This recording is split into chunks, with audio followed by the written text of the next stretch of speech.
आज अचानकच ना भाभी माझा आणि कशिशचा बोईसरला जायचा प्लॅन झाला. मग काय पटापट गोलूचं सगळं आवरून त्याला त्याच्या मम्माकडे सोडून आम्ही दुपारच्या टायमाला बोईसरला जायला निघालो. बऱ्याच वेळा तुम्ही बघितलात ना माका बाईकने बोईसरला जाताना. पण आज आम्ही तिघाच होतो त्याच्यामुळे बाईकला बाजूक ठेवून ट्रेनचो सहारो आमका घेवचो लागलो. पण मग खूप दिवसांनी असं ह्यो ट्रेनचा प्रवास करत होते त्याच्यामुळे एकदम भारी आणि फ्रेश पण वाटत होता.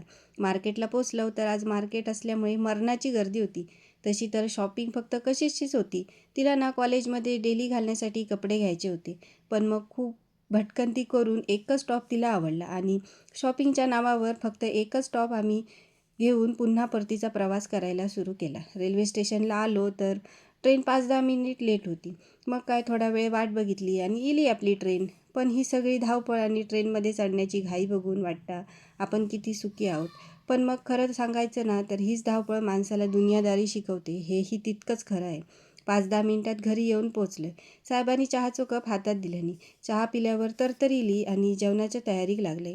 एकदम कमी आणि चटकदार होणारी वांग्या बटाट्याची भाजी केली आणि माझा पोट जरी भातान भरत असला तरी माझ्या भावाचा पोट काय भातान भरत नाही त्याच्यामुळे त्यांच्यासाठी चपाती करूचे लागले.